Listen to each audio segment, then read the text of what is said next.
Hello and welcome. Today we're diving into an idea that is so simple, but it's at the core of everything we experience. It's all about this incredible power you're using every single moment. A power that can be your worst enemy or, you guessed it, your most powerful friend. Let's get right into it. Just take a second to really hear that.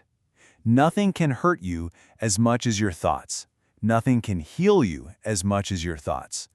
That perfect balance, that powerful symmetry, that's exactly what we're going to unpack today. So, this idea, this incredible duality, it's all about how the very same force inside our heads can either build our world up or tear it all down. I want you to imagine your mind is a kind of workshop, and in that workshop, your number one tool is thought.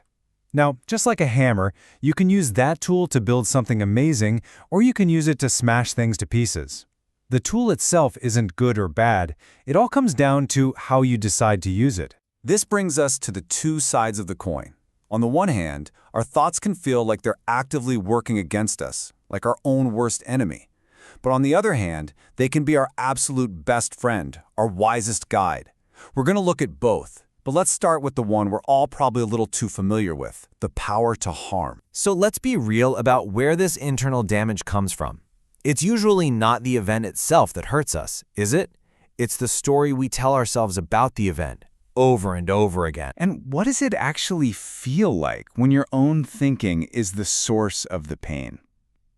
I bet it's a feeling you know well. Yeah, this kind of self-inflicted harm usually shows up as a few familiar characters. You've got the inner critic, right? That voice that just loves to point out every single flaw. Then there's the worry loop, where your mind gets stuck on a treadmill, running through every worst-case scenario. Oh, and the replay reel, hitting rewind on that one embarrassing moment again and again. And of course, the comparison trap, where you're always measuring your real life against someone else's social media feed. And here's the kicker. It becomes a totally self-sustaining cycle. A critical thought makes you feel bad, which then just invites another critical thought to the party.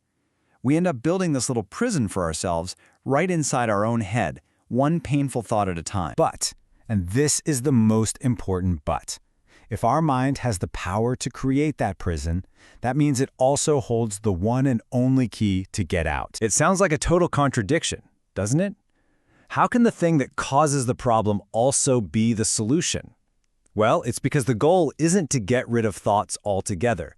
The goal is to change their direction. This is the direct antidote, a flip side to all those harmful patterns. So instead of that inner critic, we can intentionally listen for a compassionate voice. To get off the worry loop, we can drop into the grounded present. Instead of rewatching that painful replay reel, we can switch to a learning mindset. And to break free from the comparison trap, we can turn on a gratitude focus. Let's make this super practical. So the hurtful thought pops up. I can't believe I failed at that. It's a wall. It stops you. The healing thought takes the exact same situation and just asks, okay, what can I learn from that experience? See the difference? One's a judgment, a dead end. The other is a question that opens up a new path forward. And this is maybe the most important takeaway. This is not about trying to force your mind to be silent. That's impossible, and frankly, it's exhausting to even try. The real power move is to simply notice the thought when it shows up, and then, consciously, deliberately, choose a more helpful one to focus on. And that's what this all boils down to, really. The power to harm and the power to heal are both right there, available to you in any given moment. What makes the difference is your choice. So how do you actually do it? It's a simple two-step dance. Step 1, just acknowledge. Notice the thought, without beating yourself up for it. Ah, there's that worry again. Hello. That's it. Step 2, choose. Consciously decide, am I gonna follow that thought down the rabbit hole of misery, or am I gonna pivot and choose the path of healing? When you strip it all away, everything we've talked about comes down to this. You've got one mind, and in any moment, you're standing at a fork in the road with two paths, the path that hurts and the path that heals. So I'll just leave you with this one question.